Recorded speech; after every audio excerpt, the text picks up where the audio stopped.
Ótimo.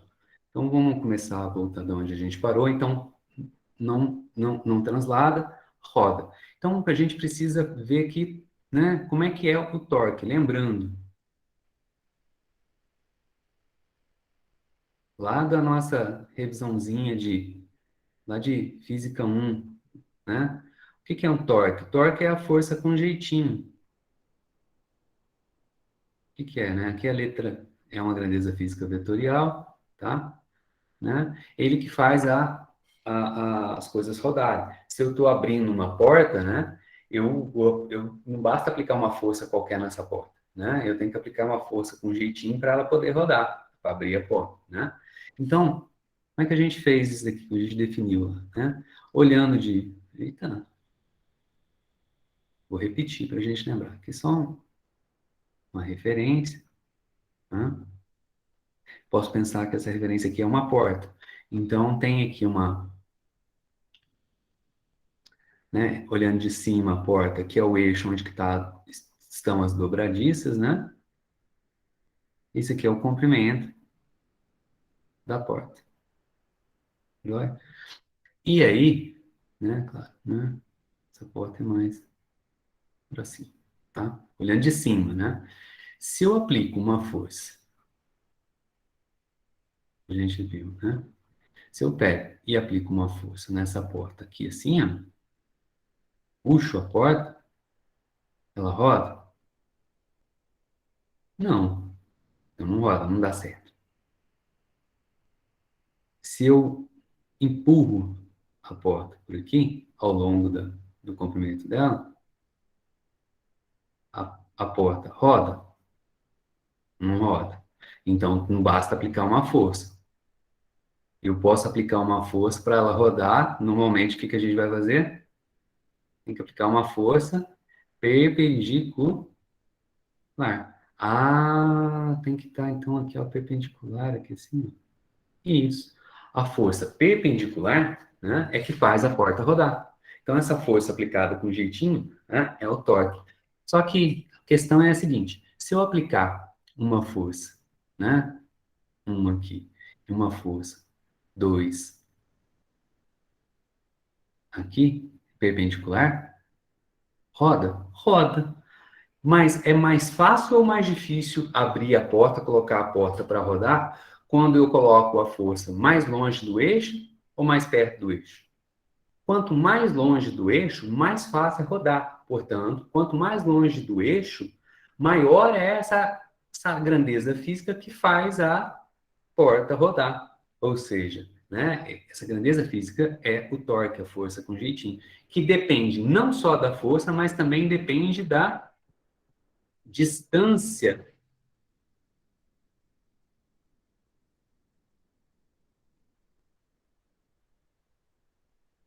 que você aplica a força, tá? Então, né, a gente definiu torque como sendo, né, a força perpendicular vezes a distância, cuidado, olha só, essa é a minha definição, a distância do ponto de ação da força até o eixo de rotação, né?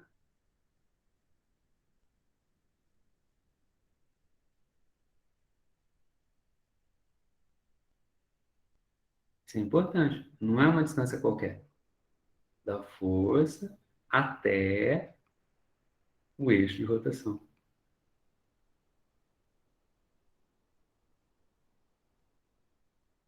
beleza? Joia. Agora vamos melhorar isso, né? Se eu colocar uma força, então, né? Vamos voltar aqui.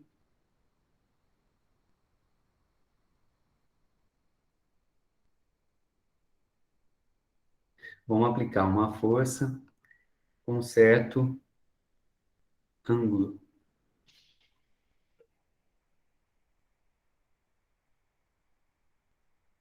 Por isso que a maçaneta da porta fica na extremidade da porta, né? Porque maior é o torque.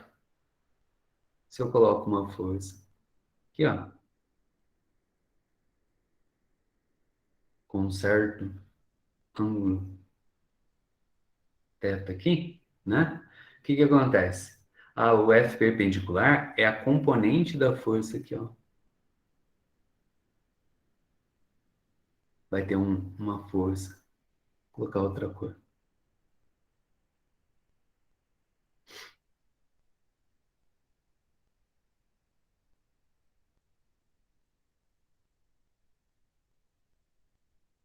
Uma força paralela e tem aqui uma força perpendicular, né? A força perpendicular, trianguinho retângulo, né? Ele é cateto oposto, Pitágoras, né? Cateto oposto ao ângulo θ, que está ali. Então, ele é seno. Então, a hipotenusa é F, seno de θ, desculpa. E o paralelo,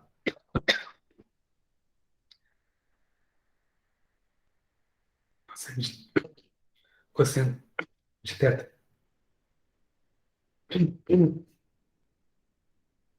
Então, esse cara aqui vai ser F, R, seno de θ. Beleza? Então, só para lembrar. Então, esse cara aqui é o meu torque. Torque é uma grandeza física vetorial, né? E a direção e o sentido? Aonde que eu coloco a direção e o sentido? Então, a direção e o sentido do torque, né? Ele é dado pelo, né, o torque da força. Eu vou colocar ele sobre o eixo de rotação. O eixo de rotação é uma reta, certo? Então, ele vai estar no eixo de rotação. Aí, agora, qual que é a direção e o sentido sobre aquela reta? No plano aqui da lousa, ele pode estar saindo da lousa, né, da tela, ele pode estar saindo da tela, ou pode estar entrando na tela. Lembra da regrinha da flecha? Entrando na tela, X, saindo da tela, pontinho, né? Então, aqui de novo vai entrar a regra da mão direita. Do jeito que está desenhada essa força aqui, né? Ficou apertado aqui. Deixa eu...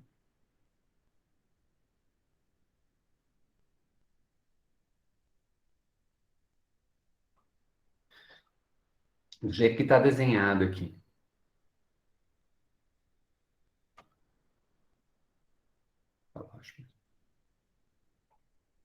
Do jeito que está desenhado aqui, a porta vai abrir no sentido anti-horário ou horário? Do jeito que tá, a força está puxando para cima, a porta vai abrir no sentido.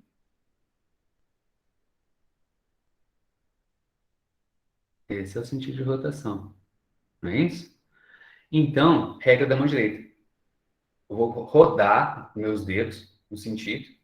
Para onde está apontando meu dedão? Para fora da tela. Então, meu torque está aqui, ó.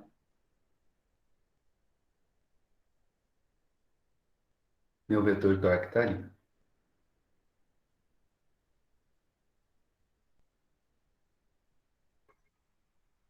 Às vezes, a grandeza matemática, que depende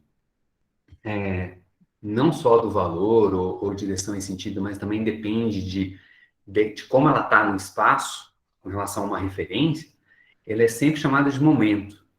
Então, em alguns livros, né, aparece o torque ele é chamado de momento de uma força, por causa dessa definição mais matemática do torque, né?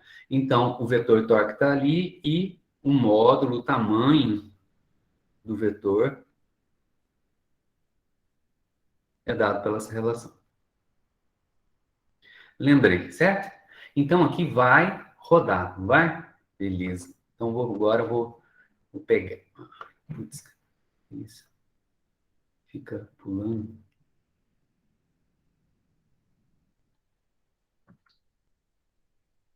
Mesmo desenho,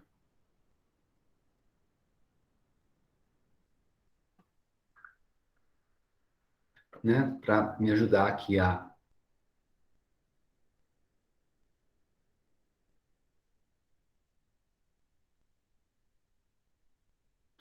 Então, se eu tenho um eixo que está aqui, ó, está entrando na lousa, né?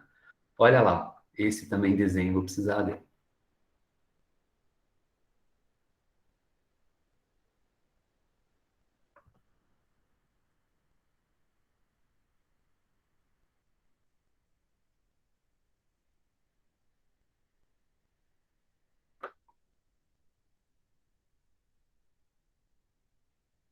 Né? O eixo está aqui, ó, né? Vista lateral e vista superior, né? O eixo está aqui. Então, vou perguntar para vocês. dada essa nossa, né, essa lembrança aqui do vetor torque, né,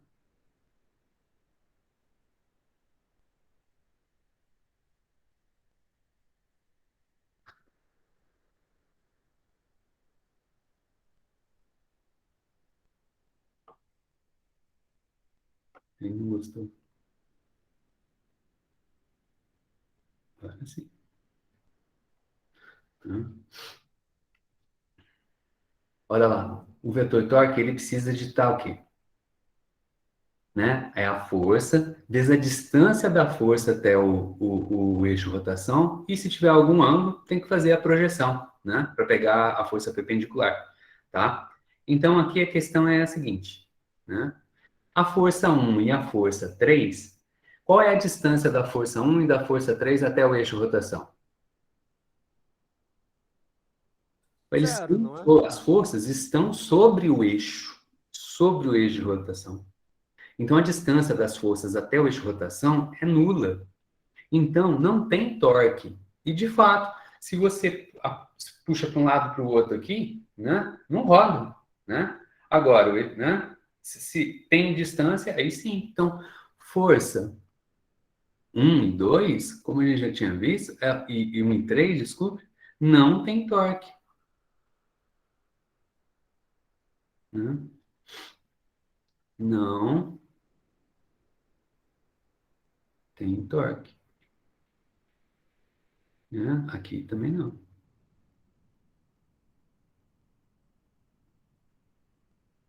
Não tem torque. As únicas forças que vão produzir torque para a gente, quem que é? São as forças, né? 2 e 4. Aí sim, vou jogar elas aqui para cá, para mim fazer o desenho.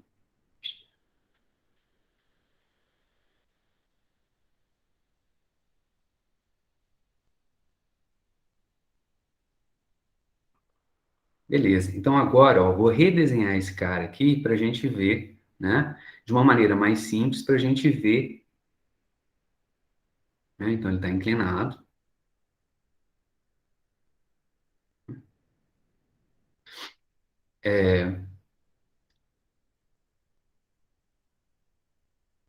O B, o campo magnético, para cá, né? O meu eixo de rotação tá aqui no meio, né? E a minha porta está inclinada, não é a porta, é a espira, certo? E eu tenho duas forças. Eu tenho uma força para cá e uma força para cá de igual intensidade, né? É a força 2 e a força 4.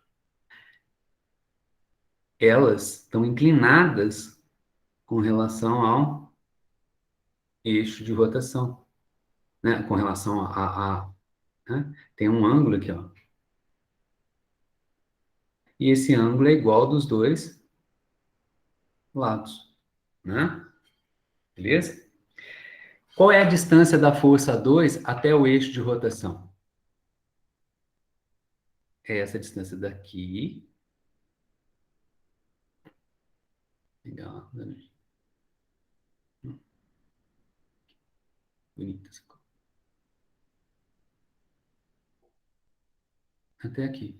Quanto que é essa distância? Ó, é o lado de baixo da espira, certo? Estou olhando de lado, que é A. Então, esse aqui é A sobre 2. E a distância daqui até a força 4 também é A sobre 2, né? Então, que força F4 vai ser responsável por fazer ele rodar? A componente, desculpa, melhor fazer isso aqui, perpendicular, que nem eu desenhei para a porta. Então, o que importa para mim é a projeção da força F4 aqui, perpendicular, e a força F2, perpendicular. Estão acompanhando meu desenho? Né? Então, qual que é o torque da força F2? Ele é a força F2 vezes a distância da força até o eixo de rotação. A sobre 2 vezes o seno daquele ângulo que eu chamei ali de θ. Qual que é o torque da força 4? Vai ser a força 4 vezes a distância da força 4 até o eixo de rotação. Também é A sobre 2 seno daquele ângulo que está ali. Joia? Vamos lembrar quem que é a força F2 e quem que é a força F4? Aqui, ó. É IAB, né? Bzão do campo magnético. I é a corrente que está passando no circuito, não é isso? Então,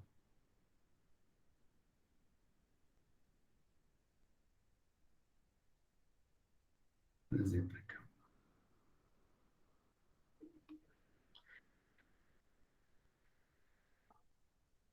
F2 é IA, campo magnético, que é igual a F4. Substituindo aqui, ó, vai dar I, A, com esse A que está aqui, vai dar A ao quadrado, né? B, campo magnético, todo mundo aqui dividido por 2, estava esquecendo, seno de θ.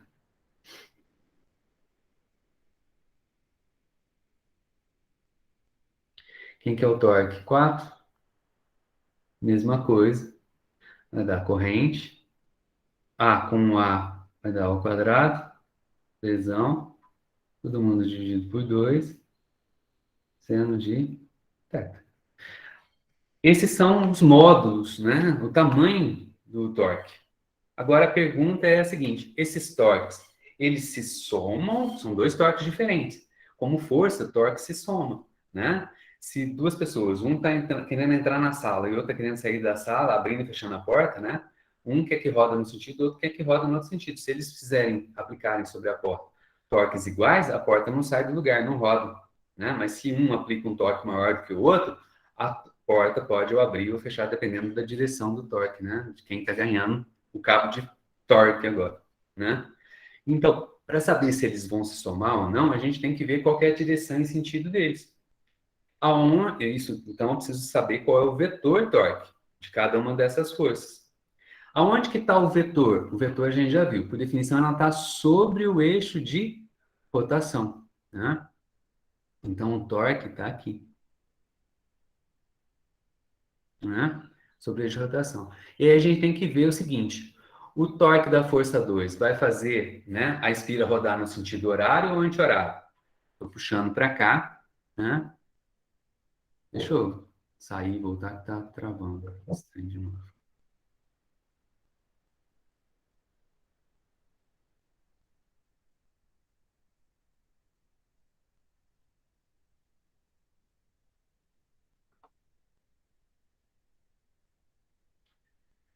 Vamos ver se ele para, né? Mais ou menos. Então, ó, o torque está puxando para baixo. Então, o sentido de rotação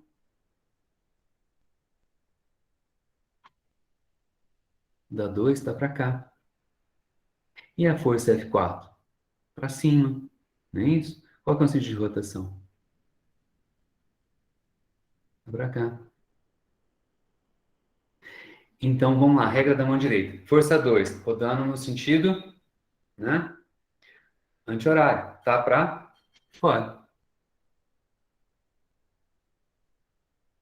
Cadê o rotação 4? Sentido anti-horário. Também tá para fora. F torque 2 e o torque 4 estão para fora da página da tela né? Que vocês estão vendo aí. Então, eles estão paralelos. E aí, o que que acontece? Vão se somar ou vão se subtrair? Vão se somar. Então, o torque.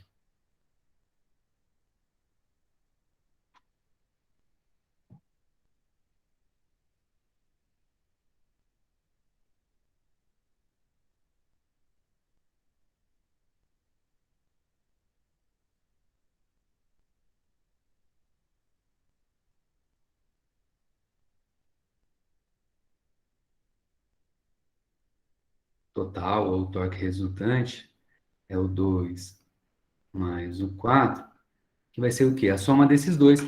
Eles são iguais, só que dividido por 2. Então, a soma total vai ser igual a I ao quadrado B seno de θ.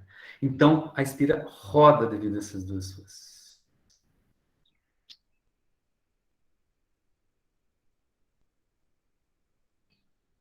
Tudo bem? Matemática e tal, mas o mais importante é vocês terem a noção física da coisa, tá? Tem que ter a noção física da brincadeira, tá? Isso que eu estou colocando aqui para vocês é um motor elétrico. Não ia falar disso, né? Mas isso aqui é um motor elétrico. Motor de carrinho de pilha, né? Um motorzinho de... Vocês, motor elétrico de barbear, né? De depilar, né? Tudo que roda, né? Elétrico, é isso. É isso que está aqui, tá? Você tem a pilha, né? Você coloca a pilha lá para poder fazer o quê? Para passar a corrente elétrica no circuito. Vai ter lá espiras de corrente, né? São várias, não é só uma, são várias ali, porque, né? Cada espira vai ter um torque dado por isso daqui. Se você tem várias espiras, né? Você tem N espiras, então o torque total vai ser N vezes esse torque que está aqui. Aí você vai assim, precisa de um campo magnético. Isso, então lá dentro tem um ímã fixo, um ímã, né? Igual desses de... Não é igual de geladeira, né? Mas é um ímã mais potente, tá mais para um ímã de HD de computador, né? De notebook, hard disk, né? É uns ímãs de neodímio, são terra raras, né? Enfim, lá tem aí a hora que você passa a corrente elétrica, ele roda. Você prende aquelas espiras num eixo de rotação, pronto.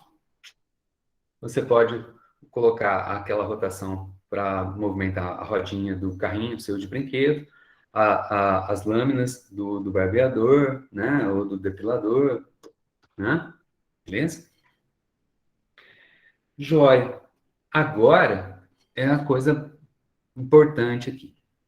Né? Então, isso aqui é o torque. Então, a gente sabe que quando passa a corrente, na presença de um campo magnético, na espira, se ela estiver inclinada, o que vai acontecer? Roda. Roda.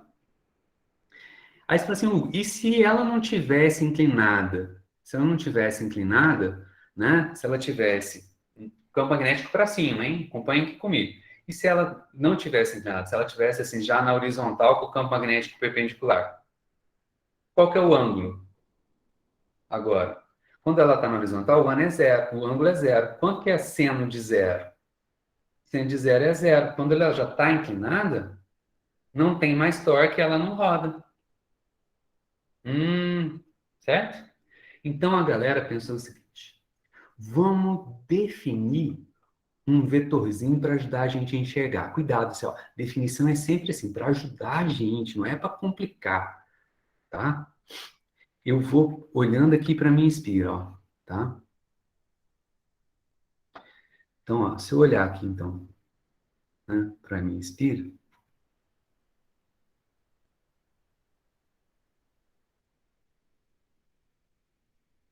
vou fazer uma espira aqui assim agora, ó, melhor.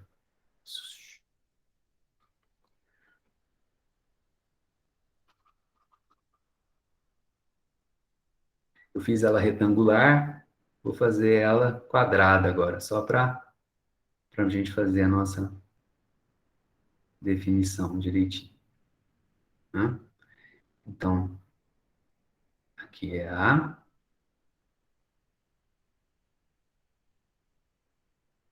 aqui é A. E está passando uma corrente elétrica por aqui, né? Do jeito que a gente já fez antes. Observem que é o seguinte, se eu pegar, estou olhando de cima, então ela está no plano da tela, essa espira. Se eu pegar a regra da mão direita, usando, né, a ideia, né, da corrente circulando no sentido anti-horário, meu dedão aponta para fora. Então, eu vou fazer o seguinte, olha só. Né? Se eu definir um vetor assim, ó, que vai estar perpendicular ao plano da espira. Perpendicular ao plano da espira. E apontando no sentido da regra da mão direita, então, nesse caso aqui, para cima,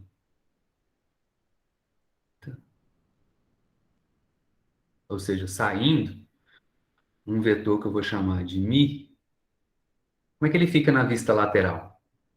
Na vista lateral, a minha espira está aqui, né? Esse tamanho aqui.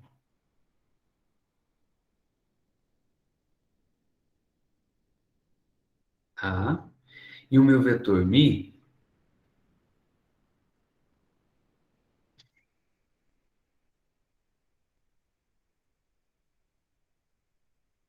ele vai estar onde?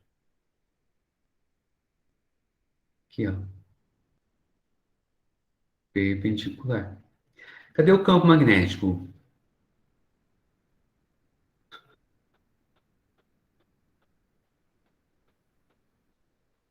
Né?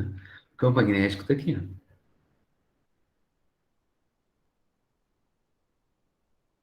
Né? O campo magnético está, né? No caso, está inclinado aqui, né? Ah, cadê as forças magnéticas? Está aqui. Vou apertadinho.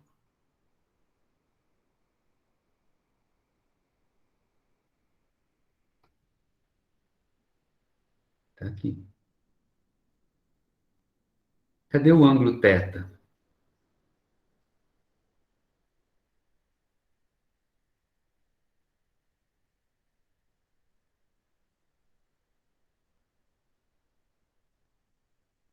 Aqui. Está aqui. Pergunto para vocês. Quanto vale esse ângulo aqui?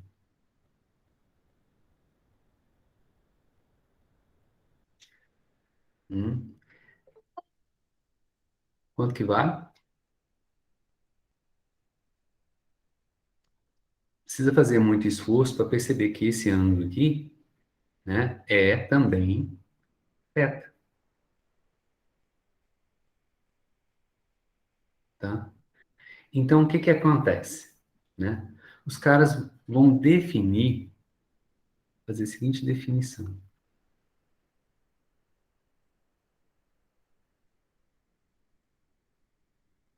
Eu vou dizer que esse vetorzinho mi que está aqui, né, ele, ele tem que tamanho? Olha lá,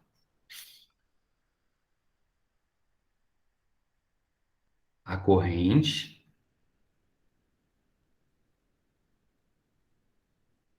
está passando na espira, e A ao quadrado. Quem que é A ao quadrado? A ao quadrado é um lado da espira vezes o outro lado da espira, ou seja, é a área da espira. E qual que é a direção dele? É um vetorzinho normal à superfície dado pela regra da mão direita.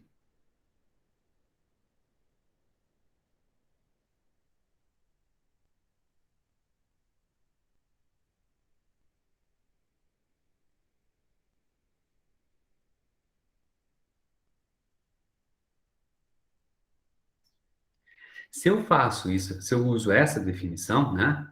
Então, vou voltar aqui para o torque.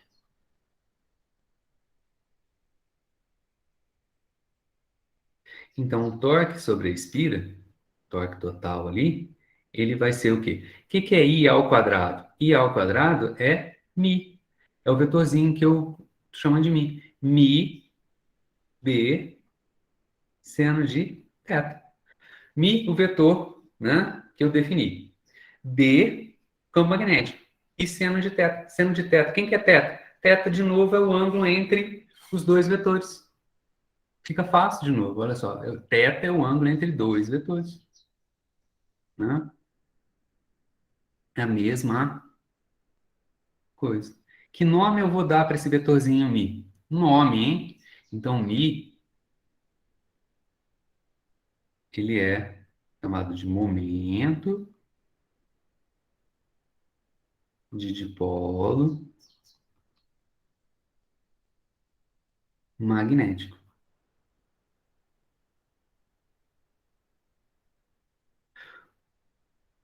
Super importante isso aqui, viu? Falar a verdade para vocês. Tá? O que é o spin do elétron? É um momento de dipolo magnético.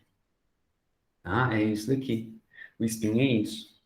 Na presença de um campo magnético, ele roda. Se ele estiver inclinado. Quando ele estiver paralelo, ele vai rodar até que ponto? Né? Então, o torque, olha só, vamos lá. O torque vai fazer ele rodar no sentido anti-horário aqui no meu desenho. O torque vai existir até que momento?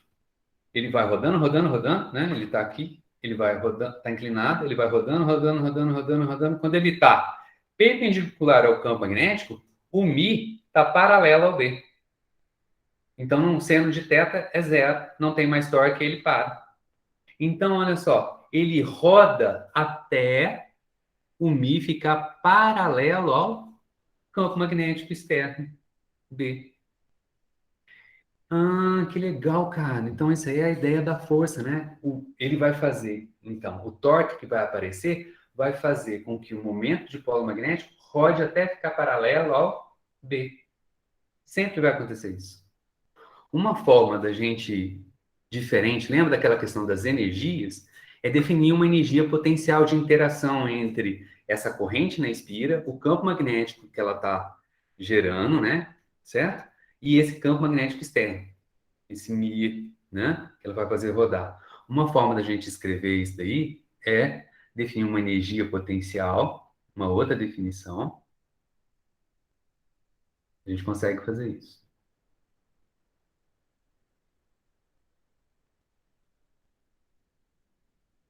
Que é uma energia magnética, né? Que vai ser dado pela interação entre esses dois vetores. Ele vai ser menos mi d, não vou entrar em detalhes, cosseno do ângulo entre eles. Isso aí é uma energia potencial magnética.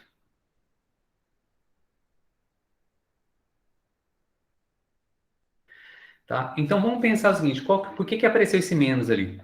Quanto que é quanto que é a condição de mais baixa energia? Se ele tiver paralelo ou se ele tiver antiparalelo? Se o Mi tiver antiparalelo ao campo magnético, o ângulo entre eles é 180 graus. Não é isso?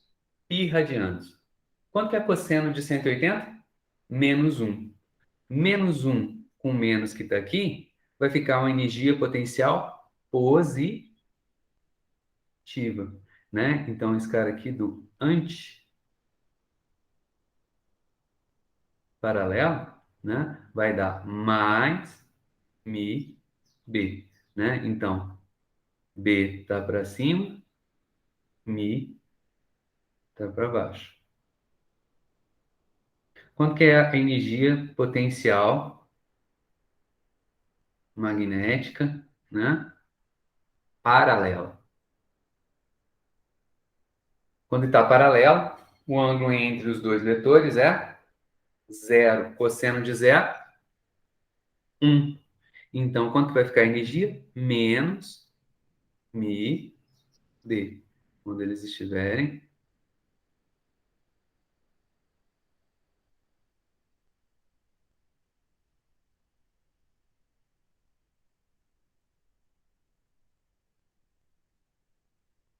paralelo. Quem que é maior?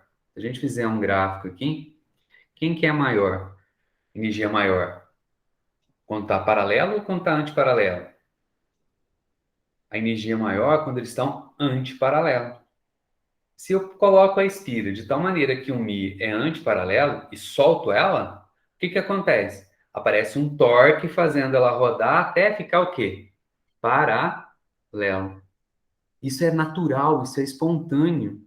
Por isso eu consegui fazer uma energia potencial para ela. Por que é natural e espontâneo? Porque na natureza sempre busca a condição de mais baixa energia. Qual que é a condição de mais baixa energia? É quando os dois vetores estão paralelos. Então, é uma forma de enxergar o que está acontecendo, né? Por que quando você solta na presença de um campo magnético, a espira roda? Porque existe um torque. Isso é uma forma de dizer. Existem forças magnéticas que fazem ela rodar até ficar paralela. Outra forma de dizer. Quando você solta, por que roda? Porque quando você soltou, você está na condição de mais alta energia. Ela vai rodar até que atinja a condição de mais baixa energia. Física é isso, tá? Então ela vai rodar e tal. Então, o momento de dipolo magnético, né? É isso. Vamos voltar agora no ímã, lá na bússola, né? Ah, aqui, ó. Eu coloquei aqui, ó. Cadê minha bússola? Tá aqui, ó. Por que ele, né? Ele sempre vai alinhar com o campo magnético da Terra, né? Então, o campo magnético da Terra, né? O campo magnético da Terra é o meu B aqui, ó, externo. E o meu ímã, né? Ele tem ali um vetorzinho magnético que vai interagir, né? Como um momento de polo magnético. O vetorzinho que tem ali no ímã é a soma de todos os momentozinhos magnéticos de cada um dos átomos que compõem ali a pedra, né? Do ímã, ou se preferir, né? Do ferro, daqueles, né? Pega um prego ou uma agulha, né? No caso da bússola feita em casa, né? Então tem todos os átomos ali, cada um contribui como se fosse uma estirazinha de corrente com um momento de dipolo magnético, tá? E aí, a soma de todos esses momentos de dipolo magnético, né? A gente vai chamar de, olha só, magnetização. Então, quando você tem então agora uma bússola, né, na presença de um campo magnético externo, no caso, né, o B do planeta Terra. E aqui, de uma certa maneira, né, você tem aqui, né, o vetor magnetização do ímã, que é a soma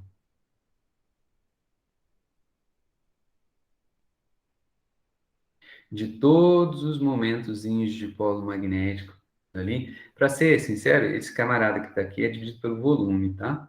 Depois isso aqui vai ficar gravado, vão falar que eu falei coisa errada. Não. Né? É a soma, é uma densidade de momentos de polo magnético esse, tá? E ele tem, mas não importa isso, né? Um certo ângulo aqui, ó. O que vai acontecer com ele? Quando não está alinhado, torque. Ou, se preferir dizer, vai ter uma energia potencial maior do que o sistema gostaria que tivesse. Então, o que acontece? Ele roda. A bússola roda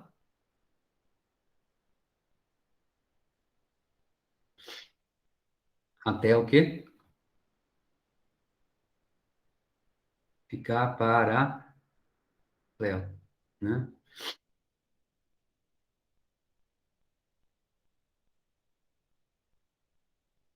Olha que legal.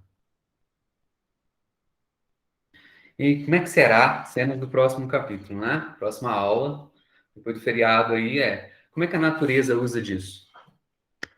Né? Como é que a natureza usa disso?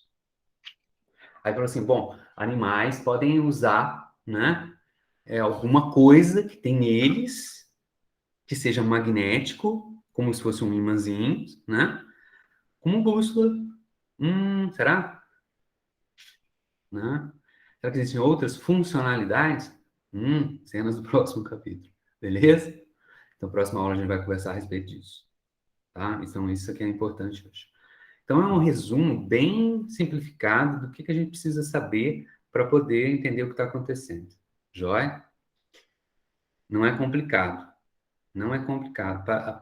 Eu escrevo muito, tem equação e tal, tudo mais. Um cara que não acompanha a aula, eu tenho certeza que ele olha para isso daqui e fala assim: Meu Deus do céu, ainda mais um cara que está fazendo biologia, né, ou biotecnologia, ou o cara da área de, né, que não seja da área de exatas, né?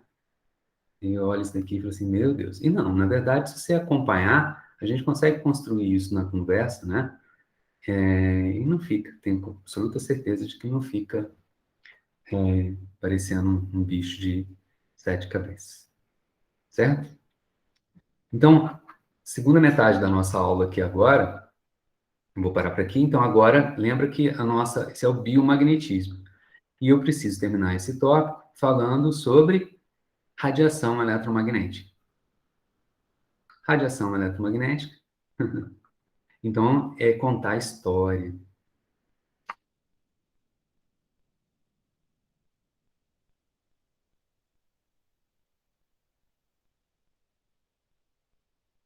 Então, eu vou contar, são duas histórias que vão se juntar.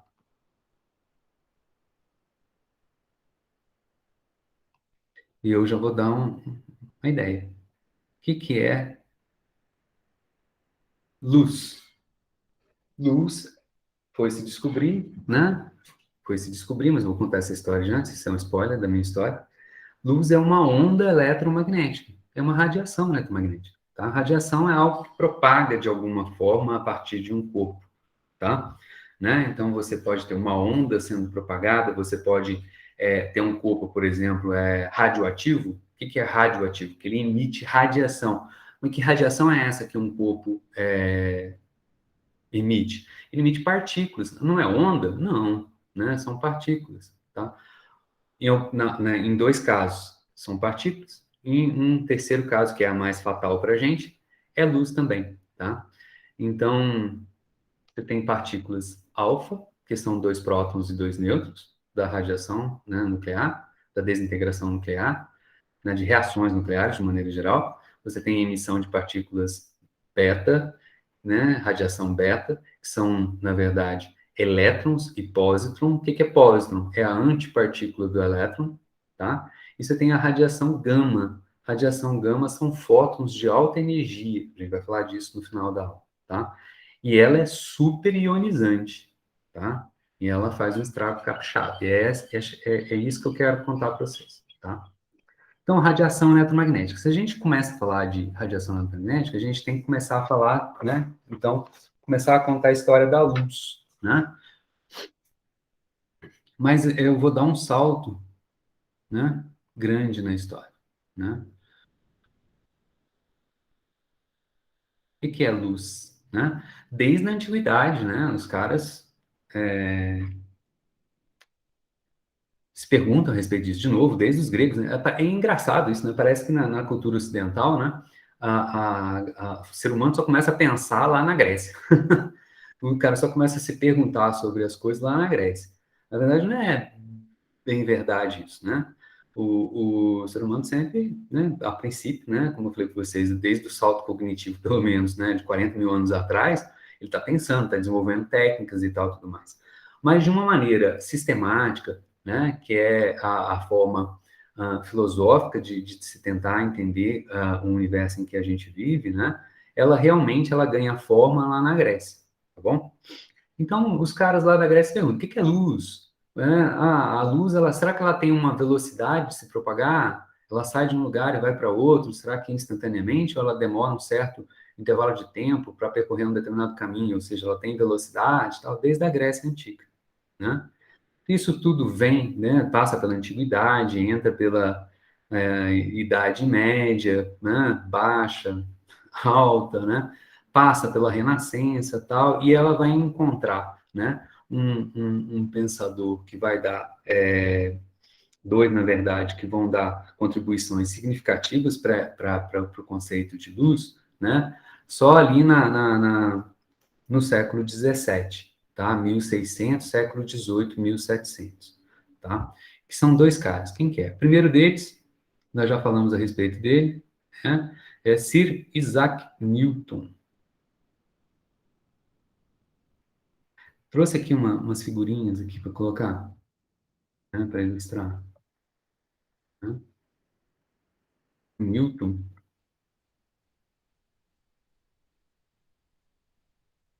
né? Ele nasce em 1643, vai morrer em, né, 1643, ele vai morrer em 1727.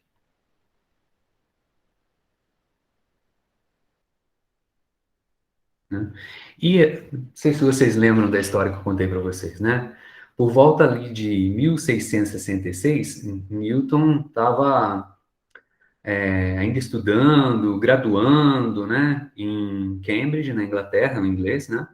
E aí tem uma praga, que nem agora está tendo aqui, né? O que que acontece? Tem uma praga lá, né? Tem uma pandemia, né? Aí os caras fecham tudo e manda a turma para casa, né? E Newton vai para a fazenda dele lá, né? E lá nesse tempo, né? De pandemia, lá em 1666, Newton faz várias coisas, né? Tem aquela história da maçãzinha caindo na cabeça dele, né? Em que ele tem a ideia da força gravitacional, né? Mas o que interessa para a gente aqui é uma observação que ele faz e aí ele começa a pensar bastante. Isso aqui é famoso, né? Discozinho do Pink Floyd lá, né? Ele está lá na fazenda, ele fecha, ele está brincando com prisma, né? Ele deixa uma luz entrar pela fresta da janela, isso é documentado, né? Passa pelo prisma e se decompõe, né? Nas diferentes cores, né? Nas diferentes cores do arco-íris, né? Inclusive, quando a gente é criança e está no ensino fundamental, né, uma das brincadeiras é a gente desenhar um discozinho com diferentes cores, né, e rodar ele para ver que a gente tem essa sensação de que a gente soma todas as cores e ela fica branca, né? Então, a luz, né, ela é composta por várias luzes de cores diferentes, né, a luz branca, tá? E a partir desse momento, né, Newton ele vai trabalhar com óptica, né? E ele vai escrever um livro, né? Em 1704, famoso, né? A tradução é simplesmente óptica, é o nome do livro, né? De 1704. Então, nesse livro aqui, o Newton ele apresenta a ideia dele de luz, tá? E o que que e ele descreve diferentes fenômenos físicos, como esse fenômeno aqui é chamado de dispersão cromática, né? Refração da luz, ela depende do comprimento de onda da luz, né? No ensino médio a gente analisa isso com mais calma, né? A dispersão cromática, ele analisa o fenômeno da reflexão, da refração e tal, a partir das ideias dele para a luz. E o que que é luz para Newton, né? Luz, para Newton, é um conjunto de partículas. Né? Partículas materiais. Então, a luz, ela é, né, bolinhas,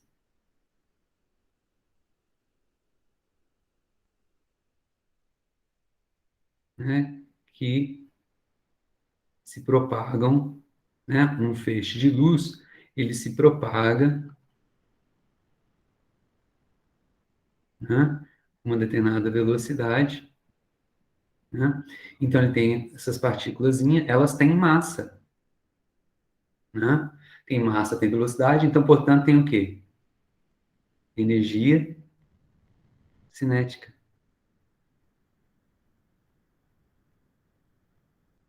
O que difere a luz vermelha da luz violeta é a energia cinética. Olha só que legal. A energia da luz violeta é maior que a energia da luz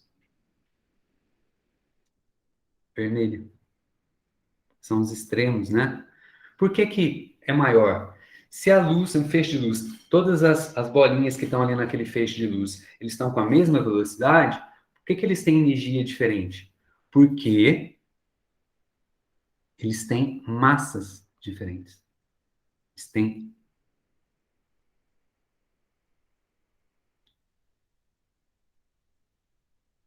tamanhos diferentes,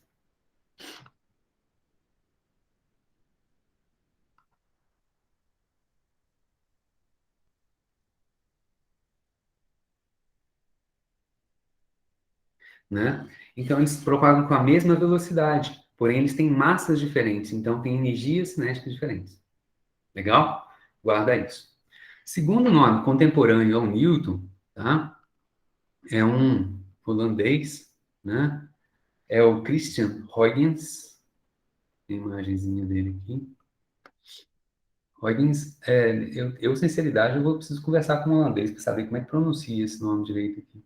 Todo mundo fala Huygens, mas eu tenho as minhas dúvidas. Né? Esse cara bonito aqui, ó.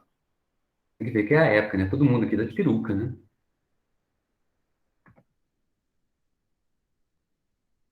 A gente tem noção, ó, né? De que 1629 ele era mais velho, né? Nasceu alguns anos antes do Newton e vai morrer em 1695.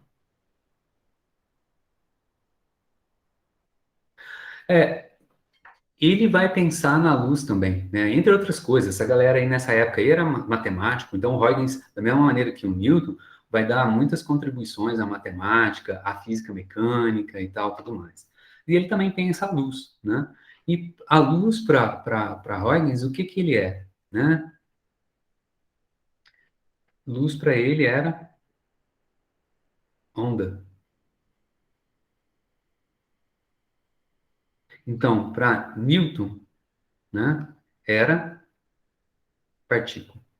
Para Huygens era onda, tá? E ele também vai explicar, e é engraçado, né? Você vai pensar assim, como assim, né? Mas ele vai explicar os mesmos fenômenos físicos que o Newton explica lá no Óptica, o livro famoso do Newton, né? Tem tradução para português, né? Do professor da Unicamp, André Assis. Não faz muitos anos, não, é coisa recente, né? Tradução para português.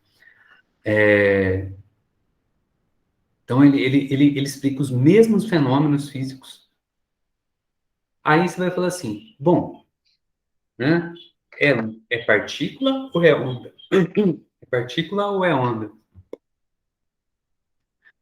Como assim você vai fazer? Olha, se tá, quem diz se uma ideia, se um modelo é certo ou errado, tá? É quem? É a experiência, né? Aí vem uma ideia do Newton de partículas e vai fazer a experiência e explica com aquelas ideias. Opa, legal. Agora vem o Huygens, né? Com uma outra ideia e faz as mesmas experiências e explica qual dos dois está certo. Não dá para saber. Você tem que evoluir nas suas experiências de tal maneira que uma dada experiência, um modelo explica e o outro não. A hora que esse outro não explicar, ele está errado, você descarta ele e fica com o que explica. E vai evoluindo. Então, assim, não é a ideia que manda, é a experiência que manda na brincadeira. Isso é ciência, tá? E a gente está vivendo isso aqui hoje em dia, né? Essa história de que, né? O que que a ciência diz sobre a respeito dos tratamentos precoces aí, blá, blá, blá. Diz que não tem eficácia. Por quê? Porque o cara vai lá, faz a experiência com critérios científicos e tal, tudo mais, e demonstra que realmente não tem eficácia. Não é o que eu quero, o que eu acho, a minha ideologia que manda. O que está acontecendo é isso, o que eu acho, o que eu quero, a minha ideia, né? E a galera tá comprando isso, né? E não é assim que funciona. Isso não é ciência, beleza? Aí o cara fala, o cara ali fez uma experiênciazinha ali, juntou ali, no caso de saúde, por exemplo, né? Foi lá, juntou meia dúzia de casos, conversou com um médico aqui que atendeu, né? Atendeu aqui em Alfenas, conversou com o médico que atendeu ali em Paraguaçu, tal, não sei o quê. O que que vocês acham? Eu acho que funcionou. A minha impressão é que funcionou. Então funciona. Não, não é assim que é. Quantos casos você atendeu? Tá, 6. O outro cara que 12. O cara ali 100. Vamos juntar tudo. Quanto que é? Né? Um universo estatístico grande, considerável. Aí você avalia. Então, trabalhos científicos, né, que são realizados com rigor estatístico, científico, realmente é, consistentes, todos eles demonstram que, né, esse ivermectina, hidroxicloroquina, papapá, né, não tem eficácia, né, e que, pelo contrário, né, tem um efeito que pode, né, o cara acha que tomou ivermectina, hidroxicloroquina, está tranquilo, tá de boa, pode ir para a rua pegar o vírus que vai estar seguro. E aí ele sai, pega o vírus, pode ser que não aconteça nada, mas também pode ser que aconteça o quê? Ele tem a doença, evolua para um caso grave, seja entubado e venha morrer. Esse que é o problema, né? Se for uma gripezinha que não vai matar ninguém, esse é o problema das questões de florais de bar. Ah, eu tomo floral de bar. Ah, eu faço, desculpa, eu vou falar, tem gente que é partidário, mas também é verdade. Acupuntura, eu faço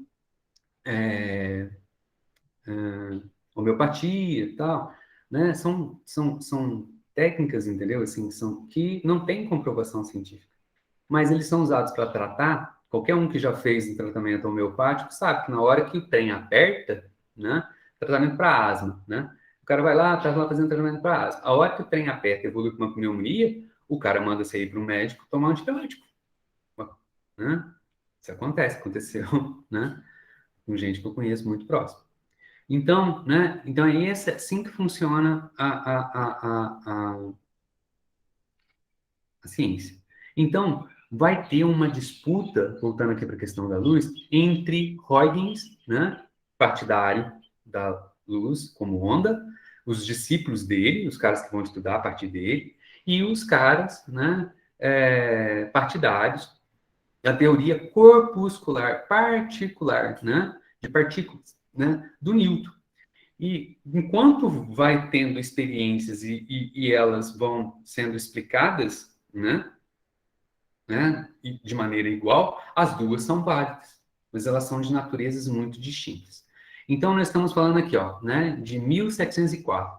Vai precisar, isso aí, essa conversa vai evoluir, vai se estender por quase 100 anos. No fim do século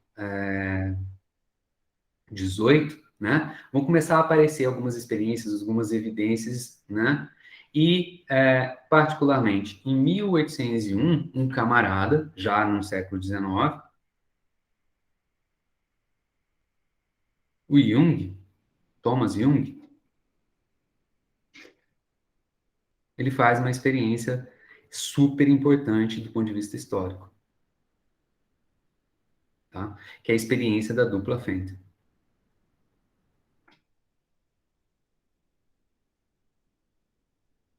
Essa é a experiência seminal, claro, mas como eu falei para vocês, né, tem outras que se somam à questão.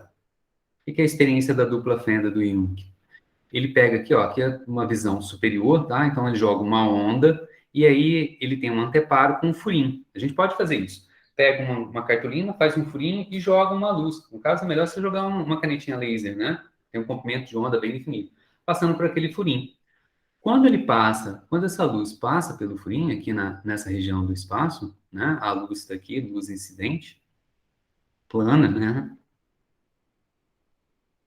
Vindo numa direção bem definida, quando ela passa pelo furinho, acontece um fenômeno chamado de difração. A luz, o que é a difração? Aqui em Minas nós falamos assim, a luz esparrama, ela espalha, né? Ela se propaga, passa a propagar em várias direções.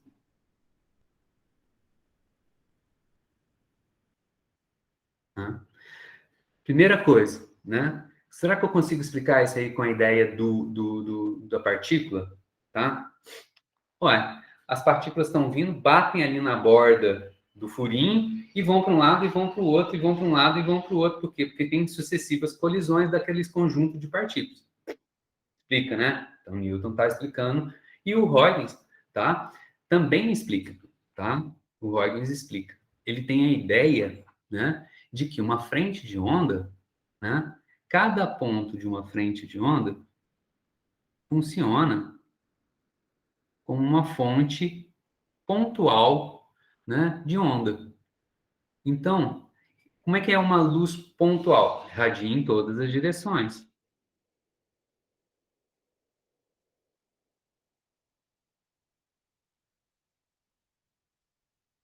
Eu desenhei 3 pontinhos aqui. Mas qual que é, né, a soma de todas essas ondas?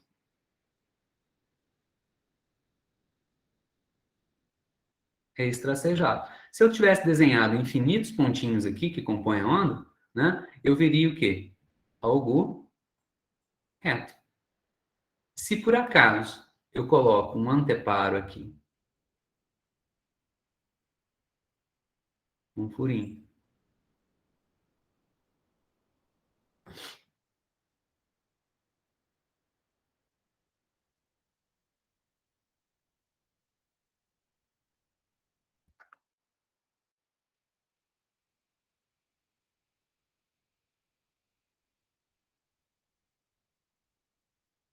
só deixa passar um pontinho, a luz que vai passar para o outro lado é o quê? Exatamente como estava ali. Então, essa é a ideia do Huygens das frentes de onda, né? Explicando. Aí, beleza. Aí chega essa onda, tem agora um segundo anteparo. Tem 2 furinhos aqui também. Aqui também não, né? Aqui no primeiro só tinha um furinho, agora aqui tem 2 furinhos. Aí, nesse furinho vai ter uma outra onda difratada e no furinho de baixo vai ter uma outra onda difratada. Então, ó, enquanto que aqui a gente só tem, né, uma luz, aqui você também tem uma luz, aqui você vai ter 2 luzes. Tá? E aí, o que que acontece? Ele vai colocar um terceiro anteparo. Quando você coloca um terceiro anteparo e faz essa experiência, né, aparece um padrão aqui, ó, de franjas, a gente chama de franjas, né?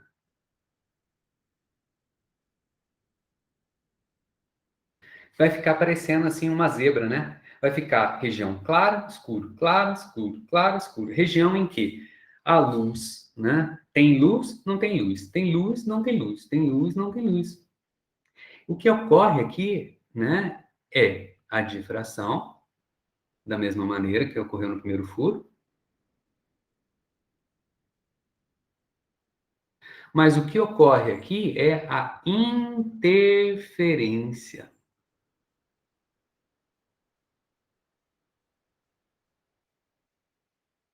Se a gente for pensar que as partículas estão batendo nas bordas do furo e estão, por colisão, espalhando, aqui ocorre a mesma coisa, né? Agora, deveria o quê?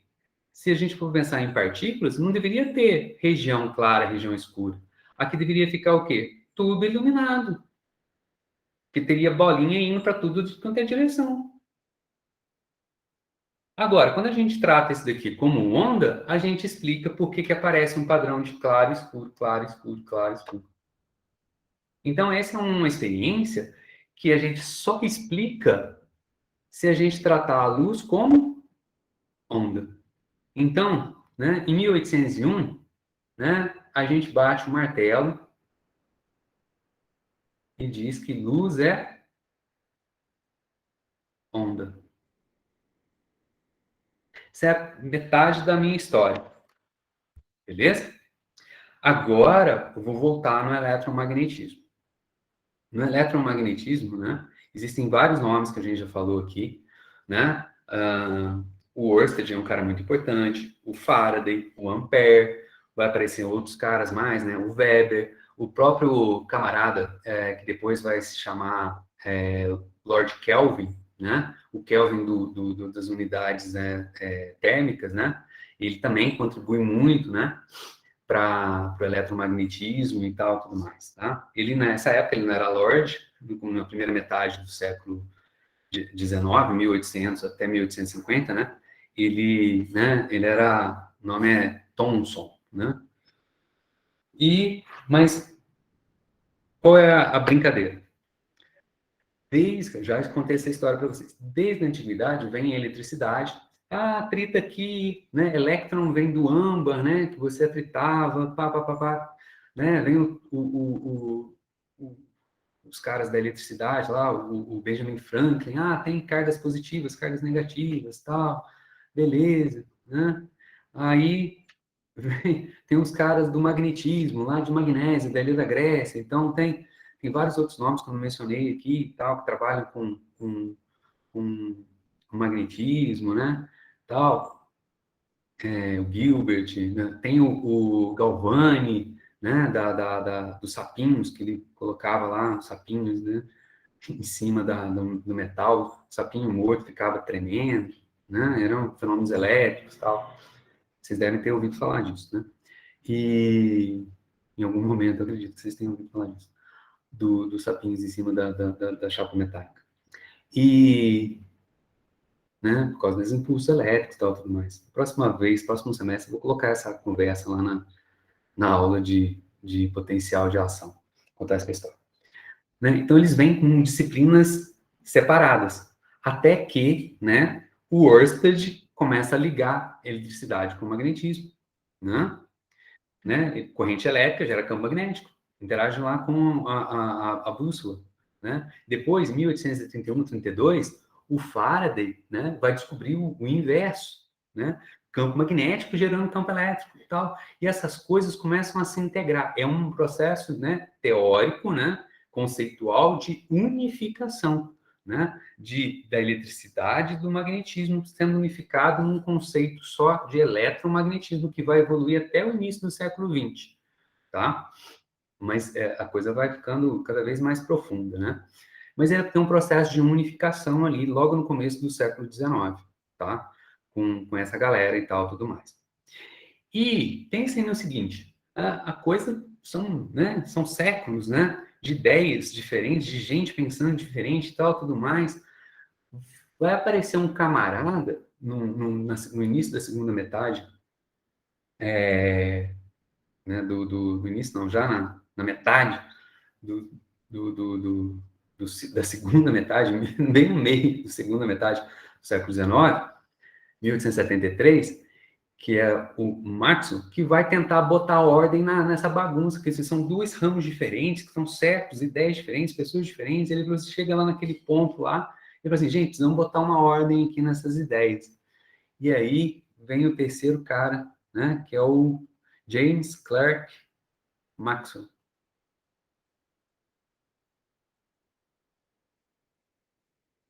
Ele está querendo botar ordem nessa brincadeira aqui, ó. Todo mundo barbudão, bonitão.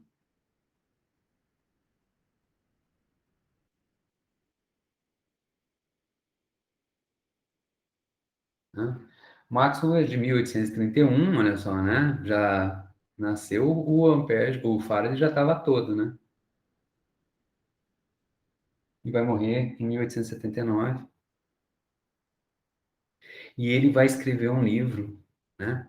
Que a tradução do livro Tratado sobre o Eletromagnetismo. Tratado, olha só. O que é um tratado?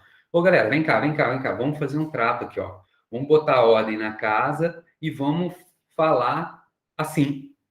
Vamos botar uma ordem assim, ó. Vamos organizar as ideias, beleza? Você está de acordo? Está de acordo? Está de acordo? Vamos fazer esse tratado? Então, ele faz escreve o livro dele, né? Em inglês, conhecido que nem o livro do Newton famoso, é o Principia, né? Eu falei que você usa hoje do Óptica, né? Que escreve com K, né, no latim, então. Mas o Principia, né, é só uma parte do título, né?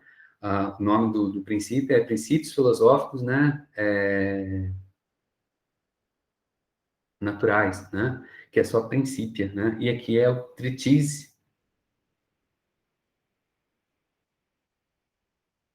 no inglês, né, já, que é um tratado que é de 1873. O Maxwell, ele não só dá a contribuição dele, não é só por fazer esse tratado e organizar as ideias. Ele também contribui, ele conhece muito bem todos esses conceitos, porque senão ele não consegue organizar todas essas ideias. Quando ele faz isso, tenta organizar essas ideias, ele fica numa situação privilegiada, porque ele consegue enxergar as coisas direito.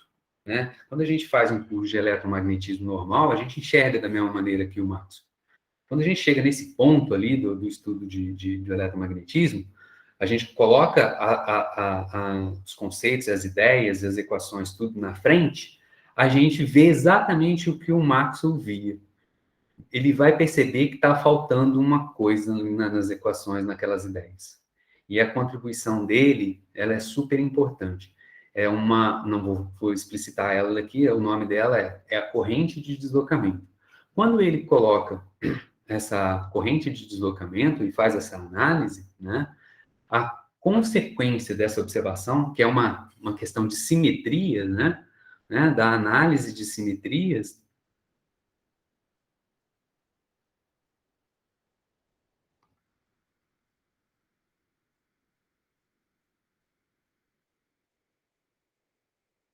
ele vai tirar, né, a corrente de deslocamento.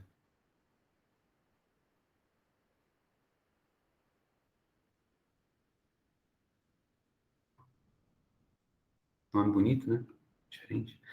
E com a corrente de deslocamento, quando você agora olha para o conjunto de conceitos, ideias, né, de equações matemáticas ali, né, que representam todas essas ideias, esses conceitos, né, completo, quando você faz isso, quando o Maxwell faz isso, ele, né, consegue tirar desse conjunto de equações, né, a equação de uma onda, né? Daqui vai sair, né, do conjunto completo,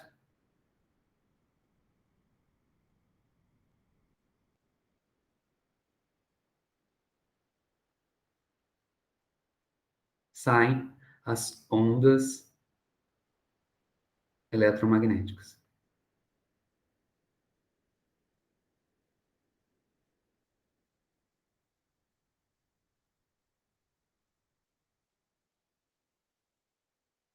Grandíssima contribuição dele. Organizou as ideias, completou e tirou as ondas eletromagnéticas daí. Claro, tem outras coisas mais, mas super contribuição do Maxwell. Né? Se ele fosse do século XX, ele ia ganhar um Nobel, com certeza. Né? Um mega, né, gigantesco, hercúleo trabalho dele. Né? Uma contribuição fundamental.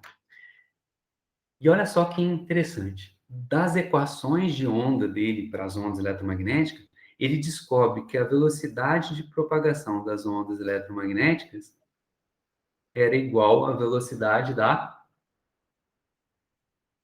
luz. Ah, cara, os caras dessa época ali já tinham medido a velocidade da luz com uma certa precisão, tá? E a velocidade da luz é, né, 3 vezes 10 a oitava metros por segundo. Cara, vai acender uma interrogação, né? Vai aparecer uma pulga do tamanho de uma, né? De um grilo atrás da orelha do cara. Ele vai falar assim, pô, velho, será que a luz é uma onda eletromagnética? Tem umas visitas aqui passando perto, né? Por quê? Uai, qual que é a velocidade da luz? 3 vezes 10 oitavo metro por segundo. Qual seria a velocidade de uma onda eletromagnética? 3 vezes 10 oitava metro por segundo. Uhum. E aí? Será que a luz é uma onda eletromagnética? Para isso, né? Para isso ser algo realmente consistente, entendeu? Né? Porque os caras já sabiam que luz era onda. Será que ela era uma onda eletromagnética? Primeiro tinha que fazer o quê? Provar que ondas eletromagnéticas realmente existiam. E aí, né? O quarto nome aqui da nossa. Agora vai aparecer um alemão. Heinrich, olha que nome bonito. Hertz. Primeiro alemão aqui, né? Depois vai aparecer mais um. Hertz também, ele vai viver pouco, tá? Relativamente pouco, né? 1879, opa, 1857.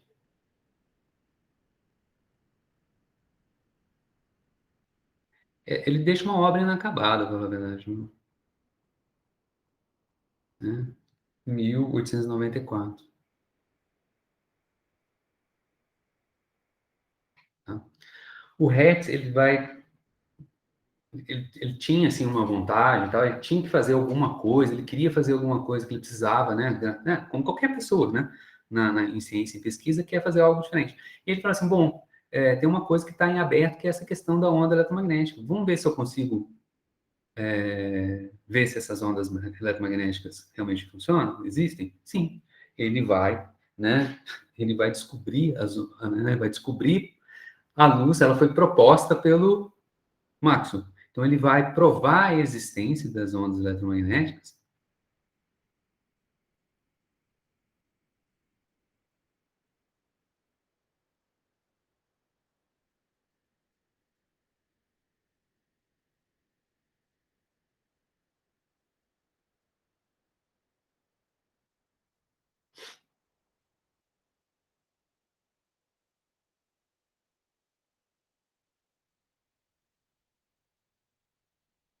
Em 1897. 1887.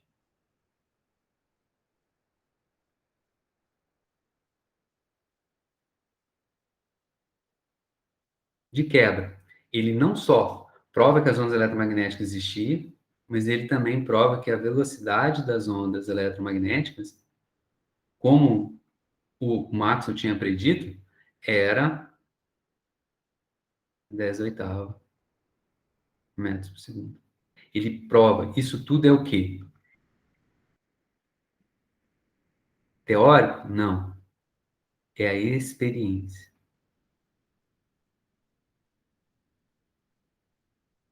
Né?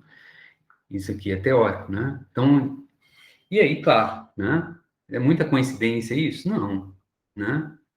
A galera vai realmente concluir que a luz é uma onda e é uma onda eletromagnética já no fim do século XIX. Acabou a história por aí? Não, não acabou a história, não. E aí vamos entrar no século XX. Poderia até falar de outros nomes aqui, mas mais importante. Desculpa, estava me esquecendo. Ele também vai descobrir uma outra coisa: efeito fotoelétrico. Ele está trabalhando com essas coisas aqui. E aí ele também descobre, estava trabalhando com luz, né?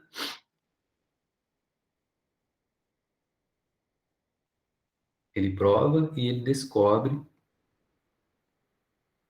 né, o que a gente chama de efeito, esse é importante.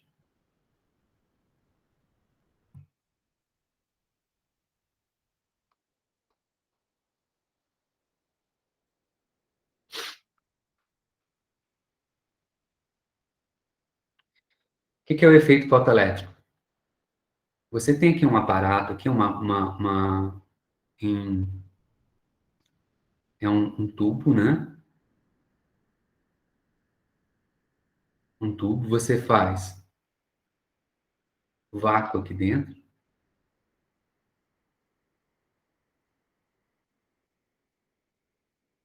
né? Você faz vácuo lá dentro. E você tem aqui um dispositivo que, né? Que placas conectadas aqui à bateria. Pilha, né? Certo? E aí o que acontece é o seguinte: quando você joga luz sobre uma das placas, né? Você consegue arrancar elétrons dessas placas. Esse elétron é chamado de fotoelétron, que você arrancou o elétron daquela placa, tudo é metal, tá? Você consegue arrancar a luz, consegue arrancar elétrons desse metal, tá? Então, esse é um efeito que ele descobriu. Jogou luz e a luz arranca elétrons do metal, e esse é um experimentozinho que ele descobriu lá, tá?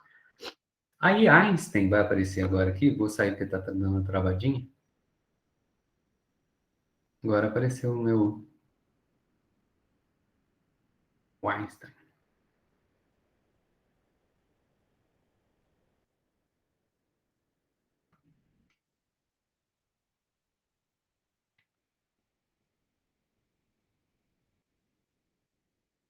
Né? Que é o velho conhecido de vocês.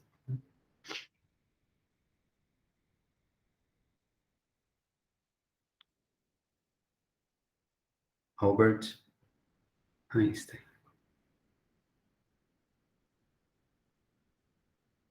Einstein, que nem o Newton, vai fazer muitas coisas, né?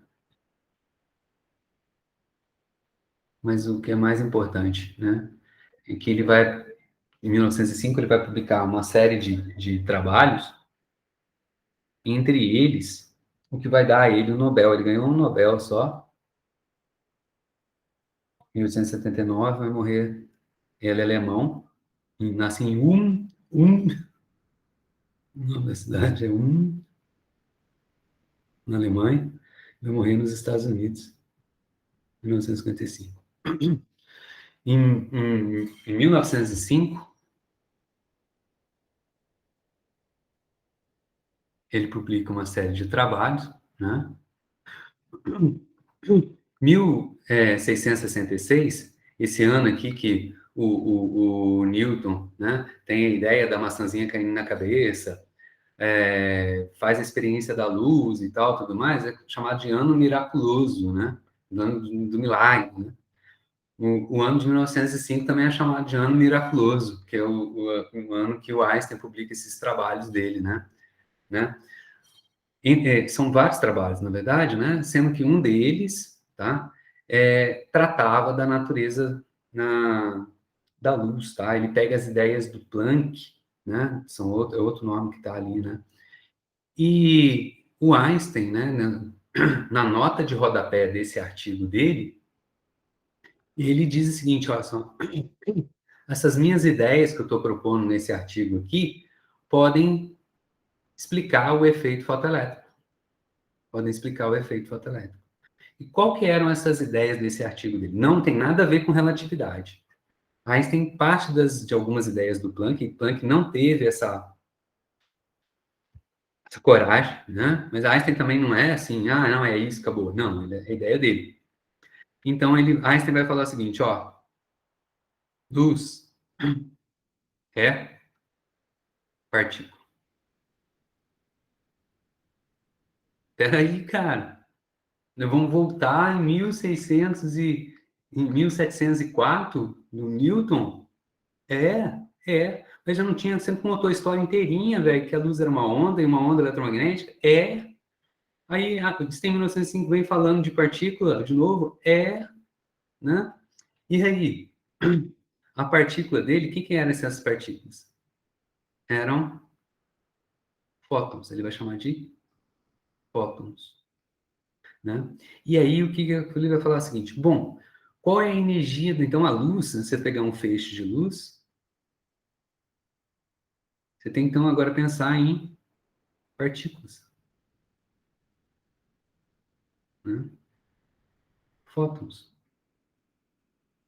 Como Newton pensava, cara, um grupo de partículas. Só que Newton era mecanicista, ele pensava em luz como partículas que tinham massa. Aí você vai falar assim, são partículas, mas elas não têm massa. Porra, vai estar viajando, né? Não, tem razão de pensar nisso.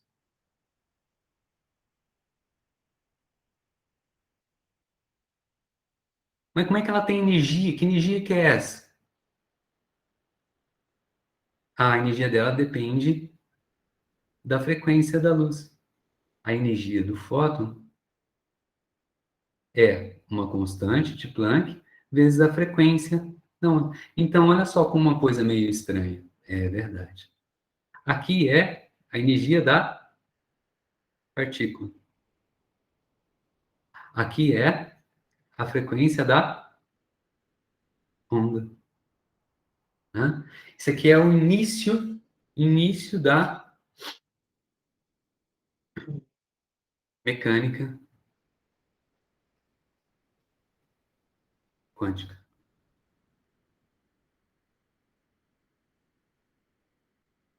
Com a ideia de Planck e de Einstein, tá? Einstein, com essas ideias dele, né, ele vai, né, explicar o efeito fotoelétrico. Vai ter uma galera que vai falar assim, não é possível, vai tentar fazer experiências de efeito fotoelétrico cada vez mais precisas para poder mostrar que o Einstein estava errado. Um tal de Millikan, né, vai tentar fazer isso exaustivamente. vai chegar ali por volta de 1915, 1916, não lembro exatamente a data, ele vai jogar a toalha e falar assim, não, eu tentei, parece que a ideia do Einstein está certa mesmo. E Einstein vai ganhar o Nobel de Física dele, não pela relatividade que a gente conhece, pela relatividade restrita, pela relatividade geral, mas por ter explicado o efeito fotoelétrico, tá? Isso tem razões políticas também por trás disso e tal, tudo mais. A história do efeito fotoelétrico, ela é bem complexa, tá? Assim, tá? Tem um outro camarada que vai entrar nessa briga aí, e aí depois o outro cara ele vai ser nazista, né? Einstein era judeu, tem uma briga assim por trás disso, tá? Ele não deixa o Einstein ganhar um Nobel, tanto é que o Einstein vai ganhar no ano que ele está lá brigando, não tem Nobel nenhum, aí só no outro ano, depois que ele ganha o Nobel retroativo, tá? Tem uma série de coisas ali envolvidas nisso, né? E aí, né? O que é a essência da mecânica quântica? É essa dualidade onda-partícula da natureza, tá? Quando, eu costumo brincar, né? Quando Einstein vem e ganha o Nobel dele por explicar que a luz se comporta também como partícula, eu costumo brincar que o Newton, né, dentro do caixãozinho dele, né, até revirou, né? Porque os caras, ele tinha ideia de partícula, a galera vem prova que é onda eletromagnética, né? 200 anos depois, né? Quase 200 anos depois, né? 201 anos depois, vem o Einstein e fala, não, comporta como partícula assim. Pô, é Newton dentro do caixão soltou foguete, né? Né? Então, na natureza ela se comporta, né? As partículas na natureza, a natureza se comporta como onda e como partícula, tá bom? Né? Então, tudo que a gente sabe de quântica, isso eu já tive uma conversa importante com um colega de trabalho um dia, né? Tudo que a gente tem de novidade, por exemplo, para o átomo, que eu vou falar no começo da próxima aula, né? Para falar do que é realmente uma radiação luz ionizante, na próxima aula não, talvez na segunda, na próxima ainda, né? Que eu vou voltar aqui nessa equaçãozinha, né? Para falar por que ela é ionizante e tal, tudo mais. Então, assim, ó, quando a gente olha para o átomo, o que é o elétron? O elétron, ele é uma partícula. Como é que eu explico que o elétron, ele tem energias específicas discretas? Quando eu trato ele como uma partícula que tem massa ou quando eu trato ele como onda? Não, quando eu trato ele como uma onda. Tem uma onda ali associada ao movimento do elétron, tá? Então, tudo que a gente vê de evolução a partir na sua grande maioria, não tudo, claro, né? Na sua grande maioria, a partir da quântica, é essa característica ondulatória de partículas materiais. Então, ela acaba se ressaltando sobre, né, a parte perspectiva ondulatória, ela se ressalta sobre a corpuscular. Então, tem a galera que fala assim, mecânica quântica é o quê? É onda. Não, mas não é só onda, é partícula. Por exemplo, quando a gente pega luz e vai explicar o efeito fotoelétrico, aí é o contrário. A gente está tratando uma onda, agora o que tem de novidade? Ela se comportar como partícula, né? É a dualidade onda-partícula, tá? Então, mecânica quântica não é tratar partículas materiais como onda. Não, é as duas coisas. Né? A quântica ela vai além. É a dualidade onda-partícula de uma maneira mais geral. Mas o que acabou se ressaltando? Então, a gente fala assim de semicondutores, dispositivos eletrônicos, computadores, computação quântica, blá, blá, blá, que tem hoje em dia. O que é? É essa perspectiva ondulatória de partículas materiais, que acaba se ressaltando. Mas ela não é só isso. É a dualidade onda-partícula. Beleza? Então, vou parar por aqui hoje. Essa é a historinha. Espero que vocês tenham acompanhado, né? E aí, então, desejo a vocês aí, então, um bom fim de semana, um bom feriado, e a gente volta, então, na próxima semana, na quinta-feira, para terminar esse assunto. Beleza? Obrigado.